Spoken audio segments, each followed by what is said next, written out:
राधे राधे। आज का सुविचार, भक्ति दो प्रकार की होती है, सकाम भक्ति और निष्काम भक्ति। दोनों ही भक्ति भगवान को प्रिय है, परंतु सर्वाधिक प्रिय है निष्काम भक्ति। और निष्काम भक्ति को प्राप्त किया था श्री प्रहलाद जी ने। उन्होंने अपने जीवन में इतने क्लेश सहे, इतने कष्ट सहे, इतने दुख सहे, लेकिन कभी भी परमात्मा को अपने कारण स्मरण नहीं किया, याद नहीं किया, प्रभु को कष्ट नहीं दिया।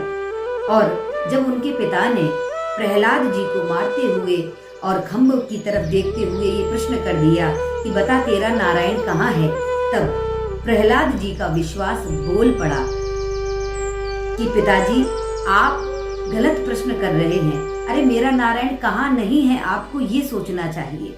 तो पिता ने कहा क्या इस खंबे में तेरा नारायण है? प्रहलाद जी ने कहा हाँ, मेरे दृष्टिकोण से यदि आप देखेंगे तो इस खंबे में भी आपको नारायण का साक्षात्कार होगा। और जैसे ही भगवान के लिए प्रहलाद जी ने ये शब्द कहे तो भगवान उसी खंबे में से तत्काल प्रकट हो गए।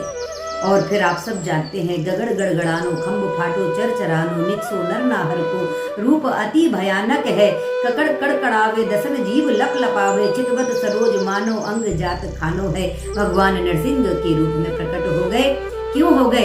क्योंकि प्रहलाद जी निष्काम भक्त हैं। उन्होंने कभी भगवान को कष्ट देना नहीं चाहा, अपने कारण कभी बुलाना नहीं चाहा। और जैसे ही इस विषम परिस्थिति में प्रहलाद जी ने ये कह दिया कि मुझे इस खंबे में भी नारायण का दर्शन हो रहा है, तो भगवान ने कहा यदि ये अवसर भी मैं चूक गया तो फिर ये निष्काम भक्त है, ये मुझे कभी बुलाने वाला नहीं है स्वयं से, इसलिए प्रभु कृपा करके स्वयं ही प्रकट हो गए। ये है निष्कामता। जीवन में विपरीत परिस्थिति आने पर भी धैर्य पूर्वक भक्ति पथ पर अग्रसर बने रहना, यही है एक निष्काम भक्त की पहचान। जय श्री कृष्ण।